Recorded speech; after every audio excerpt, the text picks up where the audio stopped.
చూడండి రామఫలం చెట్టు ఎంత పెద్దగా ఉందో చూడండి కాయలు.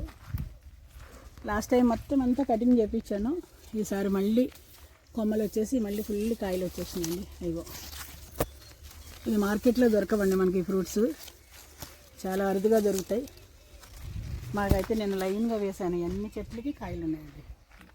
చూడండి ఎంత పెద్దగా ఉన్నాయి. ఒక్క కాయ అయితే మొక్కలం తినలేము, ఇద్దరు ముగ్గురు షేర్ చేసుకోవాల్సి వస్తుంది, అంత పెద్దగా ఉంటాయి అన్నమాట. నిన్న కోసిన కాయలు చూడండి ముగ్గిపోయినాయి. నిన్న కోసి ముగ్గేస్తే ఇంత పెద్దగా ఉన్నాయి చూడండి, ముగ్గిపోయినాయి అన్నమాట. ఇవి ఓపెన్ చేసుకొని తినడమే, కట్ చేయాలి రాదు, ఇంకా కొంచెం ముగ్గితే బాగుంటుంది. ఇగండి ఇట్లా ఉంటాయండి రామఫలాలు. మీకు ఇష్టమేనా రామఫలం అంటే? నాకైతే ఇష్టమే, కానీ షుగర్ వల్ల తినాలంటే భయం వేస్తుంది అన్నమాట. ఇక చూడండి ఈ చట్నీ కూడా ఉంది.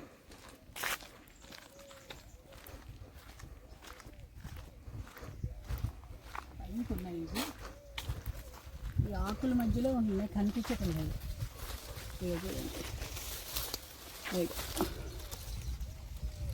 అది పైన ఉంది చూడండి, పైకి ఉన్నాయి.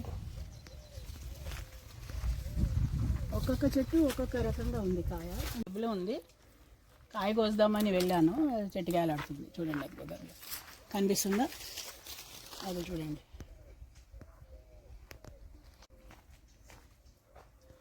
అక్కడ చూడండి అది రామఫలాలు ఎంత పైన ఉన్నాయి.